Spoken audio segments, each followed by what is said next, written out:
Big game tonight, Rams vs. Seahawks Thursday Night Football, and I've rented the BlackMagic 6K from our friends at Glazer's Camera here in Seattle, and I'm going to put it to use during the game tonight, see how it works, what I like, what I don't like.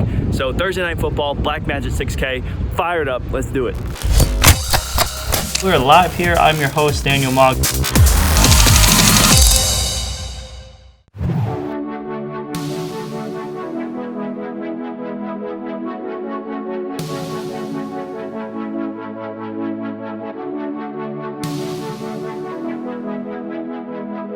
I'm prepping for game day. I've got getting the kit here ready, and of course I got the got my new Jordan 12s. Woo! Prime time, baby. But so I just want to walk through some of the settings I've got for this right now. So I'm at the BlackMagic RAW, constant bitrate 6K 5:1, and then I'm on the film setting. I've got the off speed at 53. And then playback in 23, you can turn this on or off, which is a nice feature to slow down, make that kind of buttery smooth footage. I'm recording to a CFast card, which it's not a ton, it's like 8 minutes on a 128. Now you can, I have all these off for now, I'll probably add these in post, but you can apply a litho on there, and then the sharpening. For monitor, big thing is the focus assist, peaking, and then your zebras, because I'm generally used to shooting Canon with a dual focus autofocus and gotten a little spoiled by that, but I did grow up shooting manual, so it's not a huge deal, and the focus assist is huge for that. I've got my wooden camera with microphone attached to it, and then audio levels here.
Holy cow, what a game. Rams vs. Seahawks Thursday Night Football. I had the BlackMagic 6K with me. It was just epic. Got some amazing footage, and I recorded my raw thoughts and emotion on the field post-game afterwards, and there's no audio.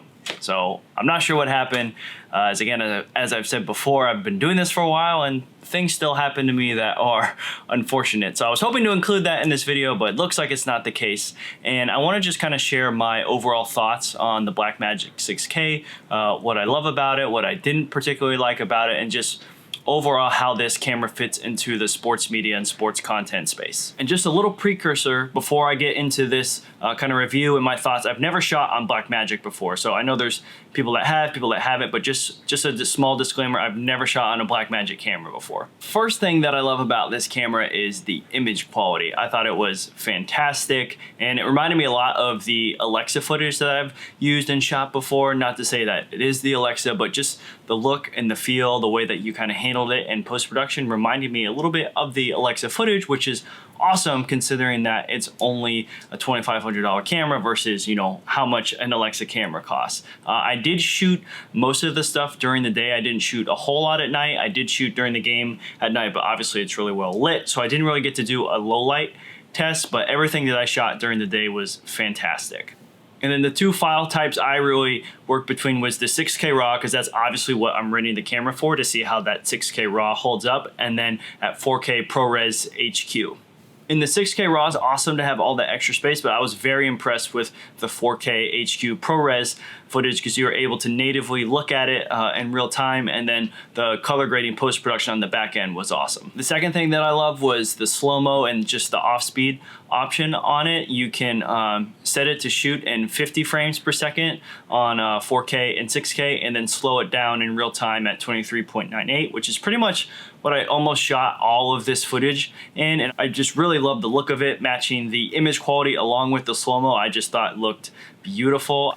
And as I mentioned, I haven't shot on Blackmagic before, and I was really able to just kind of out of the box, so to say, get going with it, figure out the menu, how it works. So I really like just the menu and overall layout of the camera. It was easy to understand, easy to function. I like being able to switch back and forth between the frame rates pretty easily on the touchscreen. You could customize the three buttons at the top for the different functions. The ones I used were zebras, focus peaking, and then the LUT. You can toggle a LUT on the camera, which is nice just to kind of nail your exposure. Then the fourth thing that I really liked about it was obviously the EF mount. This is why you buy the Blackmagic 6K camera. For those of you like myself who are heavily invested in Canon cinema glass or just stills glass, you're able to throw that on to the Blackmagic 6K without any mounting options or anything like that. And so we have here at West to East, and also myself personally, have a plethora of Canon glass. So to be able to pop that on, you can use it natively. It does have autofocus. It wasn't great, but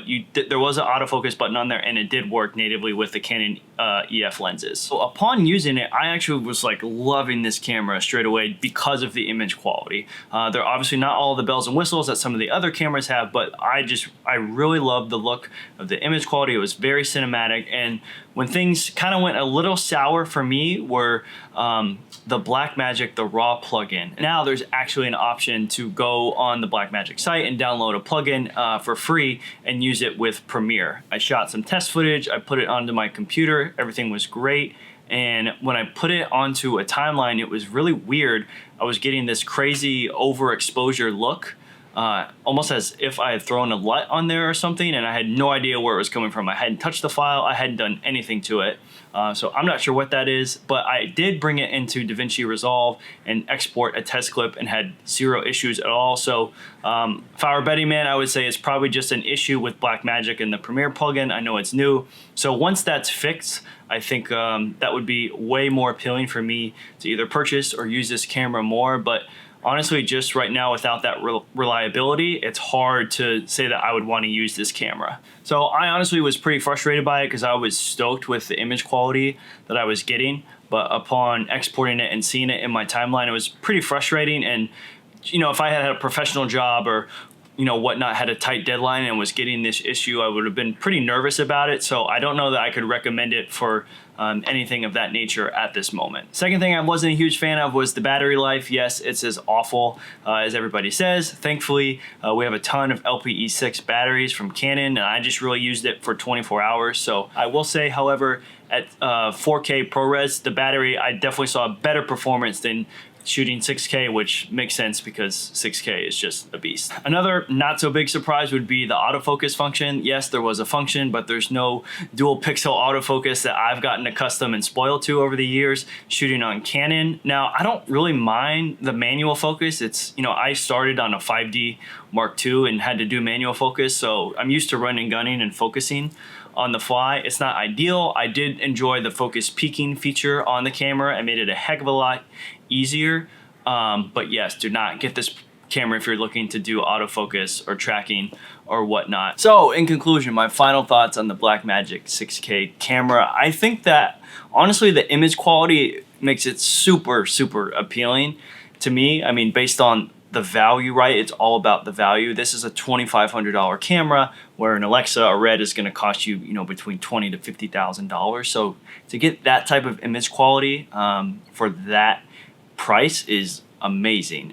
But this also comes to where you get what you pay for, so to say. So you have the issues with the battery, autofocus, all those other different small things that I listed off that aren't working properly. But I will say, if you're also willing to purchase the camera and then invest in a rig and whatnot, probably another $1,500 to $2K into the camera, getting a cage. I used the wooden camera cage from our friends at Glazers, and then got an external battery, a hard drive, and then if there's extra cash, a monitor. If you kind of got all of those things and rigged it out, I'll put the links below. I really think this camera could be worth it for you. Now, the big holdout and caveat is that plugin. For me, I'm always using the Adobe suite, and so I don't really know Resolve. I feel like I could use it, but that would just take more time to learn it. So if that plugin continues to give an issue, I can't say that I would like to move forward with this camera, unfortunately, but say that it does. I know it takes time with software and whatnot. I would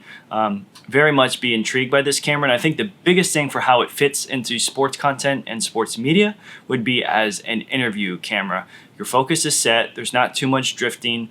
With focus, you're able to have either 6K or 4K, have that extra pixels to play with. That way you could punch in and out as almost if you're rolling on two cameras if you had to. And then the second way that I would use it for sports would be as a kind of a B camera or your off-speed camera. So the main camera when I'm shooting games is a C200. That's kind of my workhorse camera. I'm shooting 4K 60, 4K 23 pretty much all the time. It's got an XLR input for the microphone. I love it as like my main workhorse camera.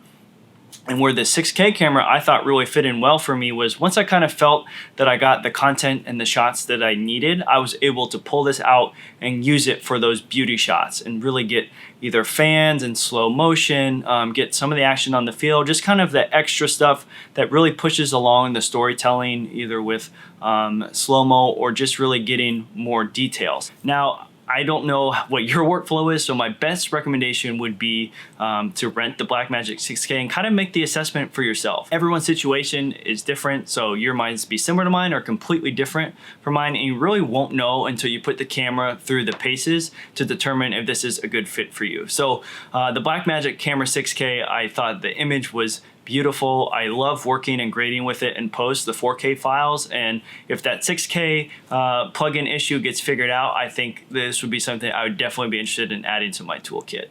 So thank you guys so much for watching. Hit subscribe, follow me on Instagram, shoot me a comment or message if you have any questions about the BlackMagic 6K, and if you've used it, comment below. I'd love to connect in here and see what your thoughts were about the camera, and I'll see you guys next time.